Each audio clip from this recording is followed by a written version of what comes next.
সংস্কার, গণভোট, জুলাই সনদ, ৭২-এর সংবিধান নিয়ে অনেক কথা বলেছি এবং একটা বিষয় আমার কাছে খুবই অদ্ভুত লেগেছে।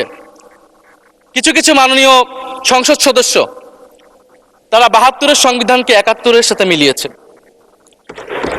মাননীয় স্পিকার, আমার জানা নেই আসলে তারা কোন বিবেচনা থেকে এটি মিলিয়েছে। এটা তো সবসময় আওয়ামী লীগ মিলিয়েছে। মাননীয় স্পিকার, তারা ৭২-এর সংবিধানকে ৭১-এর ফসল হিসেবে ৭১-এর চেতনার সাথে মিলিয়েছে।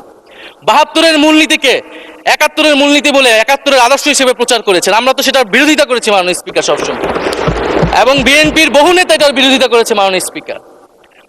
৭২-এর সংবিধানের ক্রিটিসিজম, সমালোচনা ৭২ সাল থেকেই বাংলাদেশে শুরু হয়েছিল।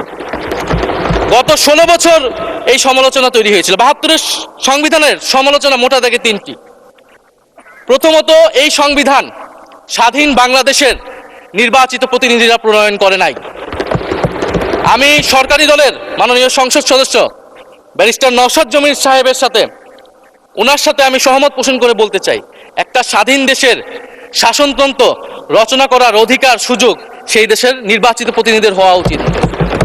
৭২-এর সংবিধান রচনা করেছিল যারা ৭০-এর নির্বাচনে আইয়ুব খানের এলএফের অধীনে যারা নির্বাচিত হয়েছিল পাকিস্তানের শাসনতন্ত্র রচনা করার জন্য মাননীয় স্পিকার। দ্বিতীয়ত,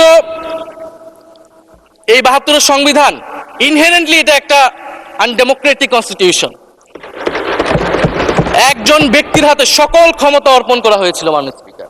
সেই সময় শেখ মুজিবকে সামনে রেখে এই সংবিধান তৈরি করা হয়েছিল। একজন ব্যক্তির হাতে সংসদের ক্ষমতা, নির্বাহী বিভাগের ক্ষমতা, এমনকি বিচার বিভাগের ক্ষমতাও নানা কায়দা করে তার হাতে তুলে দেওয়া হয়েছিল মাননীয় স্পিকার।